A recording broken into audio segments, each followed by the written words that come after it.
Salut les gars, j'espère que vous allez bien. Ben écoutez les gars, aujourd'hui ça va, tranquille. Donc voilà, aujourd'hui on va parler du mercato de l'OM. Ça y est, c'est fini le mercato. Je vais vous faire une petite mise au point. Dites-moi ce que vous en avez pensé dans les commentaires. Si vous êtes content ou pas, je vous répondrai avec plaisir.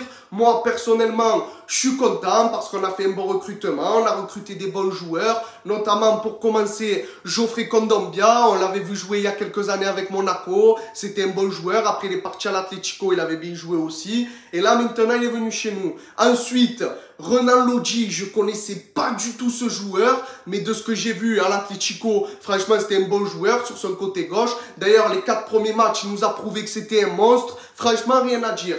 Ensuite, on a pris Pierre-Emerick Aubameyang, que c'est vrai, à l'époque, c'était l'un des meilleurs attaquants d'Europe. Et là, maintenant, il a son âge et ça fait 1 ou 2 saisons qu'il jouait plus. C'est vrai, il est venu se relancer à l'OM. Et là, je regardais l'équipe il y a quelques jours. Et ils ont dit, ouais, mais si Aubameyang, il était toujours au top de sa forme comme avant, il serait jamais venu à l'OM. Ça, on ne sait pas. On ne sait pas et on ne le saura jamais malheureusement. Voilà, bon bref. Ensuite, on a pris Ismaïla Sarr, que franchement, c'est un très bon joueur aussi. Parce qu'on l'a vu à l'œuvre quand il jouait à Rennes. Après, il est parti à Watford. Eh ben, franchement, c'était un bon joueur. Sur le côté droit, il donne des bons ballons. Il est excellent. Voilà. Après, on a pris Iliman Ndiaye que...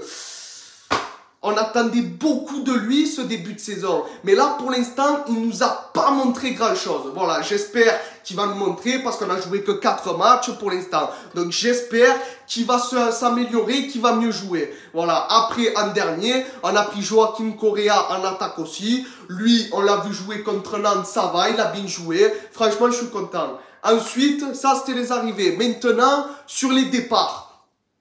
Malheureusement, on a perdu Alexis Sanchez, que Alexis Sanchez, la saison dernière, nous a fait rêver. On l'aimait beaucoup, ce joueur. D'ailleurs, je l'avais floqué derrière mon maillot. Eh ben, malheureusement, il a voulu faire ses manières, il n'a pas voulu prolonger. On lui proposait un meilleur salaire, il n'a pas voulu prolonger quand même. Eh ben là, maintenant, il est parti à l'Inter. Tant pis pour lui, voilà, parce qu'on aurait pu faire une saison supplémentaire avec lui. C'est pas grave. Ensuite, on est parti, on a perdu Sead Kolasinac. Je crois on l'a même pas vendu, on l'a donné. Ça, pour moi, c'est pas normal. On aurait pu le vendre à un bon prix, voire même le garder une saison de plus. Parce que Sead Kolasinac, franchement, ça va, c'était un bon joueur. Il était bon, voilà. Ensuite, on a laissé partir Dimitri Payet. Que ça, bon, il a son âge, mais ça fait de la peine. Voilà, même s'il avait son âge, j'aurais quand même aimé le garder parce que j'adore Dimitri Payet. C'était mon chouchou depuis des années. Voilà, ben écoute, c'est pas grave. Voilà, c'est la vie, il n'allait pas rester éternellement à l'OM. On va pas se voiler la face. Après, on a laissé partir aussi Arkadiusz Milik à la Juve. Ça y est, l'option d'achat n'a pas été levée, il est parti. Voilà. Bon, bref, maintenant... Au vu des recrues, de ce qu'on a vendu, de ce qu'on a pris, ce début de saison, je suis un peu inquiet d'un côté, mais d'un côté, je suis content. Ça va, parce que d'un côté, on a gagné nos 2 premiers matchs à domicile, on a bien joué, mais il y avait un peu de quoi s'inquiéter quand même, parce que le premier match, on joue contre Reims au Vélodrome, on gagne 2-1, oui. Mais par contre, on perd 1-0 et tout le long du match, on était comme ça, tu l'as vu. Et après, on a égalisé avec Unai et Vitinha, il nous a sauvés. Voilà. Ensuite, les 2 matchs à l'extérieur, 2 fois on a fait match nul et on menait au score. Et ça faisait 2 fois qu'on jouait à 11 contre 10. Ça, les gars, c'est pas normal. Voilà, parce qu'à Metz, on gagnait 1-0 à la mi-temps. Et après, on perdait 2-1, on a pris 2 buts connement. Et après, on a égalisé à la fin aussi. C'est pas normal. Voilà, donc c'est pour ça les gars, il faut se réveiller. Là, c'était les 4 premiers matchs. On a déjà perdu 4 points bêtement. C'est pas normal, mais c'est pour ça les gars, que maintenant... Il faut se réveiller et il faut aller de l'avant. Voilà, parce que là, c'est la trêve internationale. Vous allez pouvoir vous reposer. Certains, il y en a, ils vont partir en sélection. Mais les autres, reposez-vous bien et revenez bien pour le match contre Toulouse. Parce que Toulouse au Vélodrome, il faut enchaîner les gars. Il faut les taper d'entrée. Après aussi, quand on a joué contre Brest, enfin, on a eu la revanche. On a gagné 2-0. Mais normalement, on doit en mettre 4 ou 5 avec toutes les occasions qu'on a eues quand même. Après aussi, on s'est fait éliminer contre Panathinaikos. Ça aussi, ben, ça fait mal. Mais bon, Voilà, qu'est-ce que tu veux que je te dise? Après, ensuite, eh ben là, on a joué contre Nantes, on gagnait 1-0, ils ont commencé à jouer à 10, normalement 2-3-0, on devait gagner. Et au final, on s'est retrouvé à faire 1-1.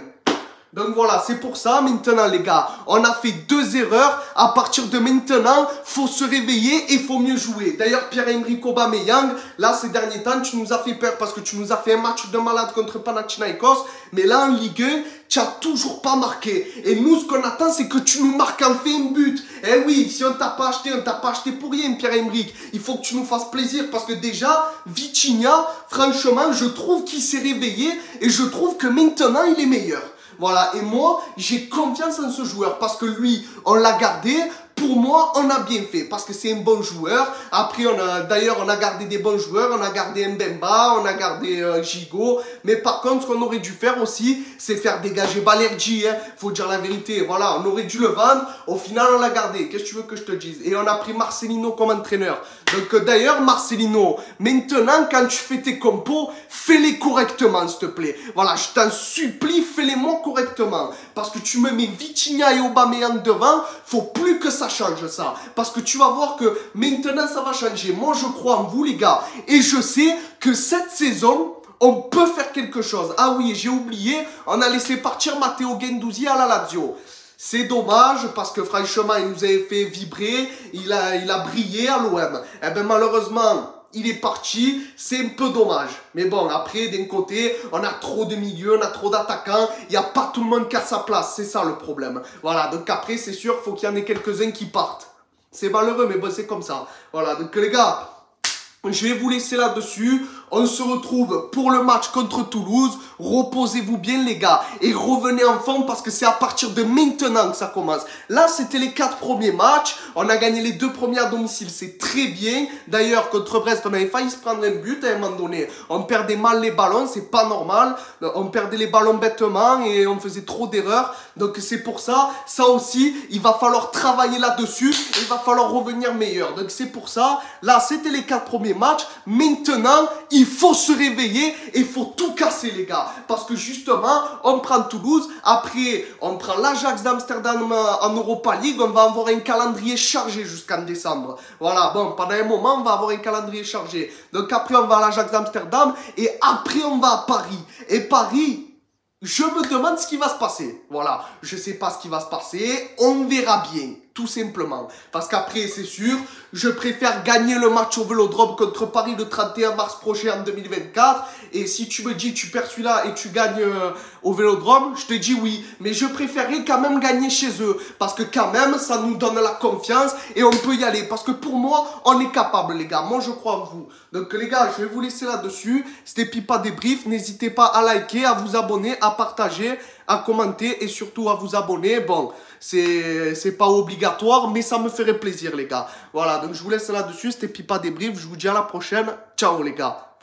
Et allez l'OM.